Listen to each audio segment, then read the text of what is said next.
And on over to Leah Sarich, who's on location this morning at HomeSense Raising Hope. Leah? We are raising hope this morning for a very good cause. We are here to talk about violence against women. And I do want to warn our viewers this morning, I'm going to be speaking with Chris right now, and he's going to be telling us his personal story with violence against women. And this is a difficult story, so you may need to turn away if you are a little bit sensitive to this issue. But I'm going to speak with Chris now this morning. Chris, first of all, I want to thank you so much for being here this morning and talking to us, because when you tell your story, it makes this so much more impactful. Let's start at the beginning. Tell me, first of all, your story with your mom.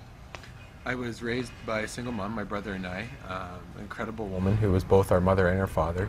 And she stayed single for pretty much my whole life until the later part of my teens, when then she met a guy who initially started off great and promised the world and treated her like a queen, and then slowly little nuances, little intricacies or whatever started coming out. Started off with a little bit of jealousy, and then it progressed to a little bit more of stalking, and then keeping track of her and controlling her money, and then controlling where she went, and then progressed worse to physical assault, and then even got worse.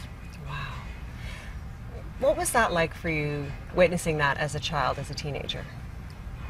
That was probably the most horrific thing I've ever seen. I mean, we all, especially on Mother's Day, we all think of our moms as being there and hugging and saying hi on TV, and our mothers are everything. But to come downstairs one night and literally see your mom, you know, huddled in a corner bleeding with her face all beaten up, that's not how anybody pictures their mom. No. But unfortunately, it's not abnormal. It's not uncommon. It's not uncommon. Yeah, we've been hearing stats, 67% of people know someone that this has happened to. Yeah. What happened to the man that hurt your mother?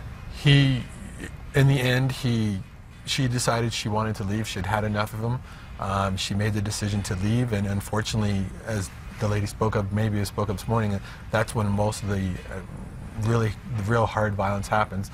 And he persuaded her to come back and that he would change and stuff. And she came back, and then one day when she said, "That's it, I was leaving," he waited till nobody was in the house and he strangled her. And then sat for a while and drank beer and thought about it, what he did, and then finally called 911 and confessed to doing it, and he was sentenced to life for second-degree murder, and then eventually got out. Right. Your mom isn't with us anymore because of him. Right. This is very tragic. So this man served his time, and this continues to affect you every day. How did it affect you?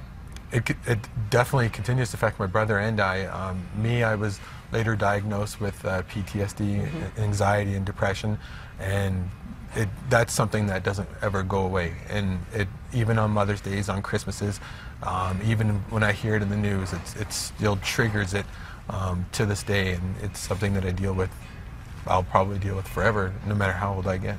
Absolutely. So this isn't something that just women need to talk about. This is something we need to talk about as a community, because it affects people, the children, and everyone for the rest of their lives. It does. And the thing is about violence against women, we already know the solution. So there's no need for scientists to be sitting in a lab trying to figure out, okay, how do we stop this? We know how to stop it. It's just a matter of making it aware that it's an issue, and I think the more awareness, then it'll eventually stop. Absolutely. Thank you so much for sharing your story with us, Chris, this morning, and I hope all the best for you in the future. Thank you. Absolutely. You can do something about this. You can text HOPE to 30333 and support this cause. Guys? Thank you, Leah, and we thank Christopher for courageously sharing his story with us this morning. Raising hope for the Canadian Women's Foundation. Again, you can text HOPE to 30333 to donate $5. It's 8 a.m. You're watching Breakfast Television on City.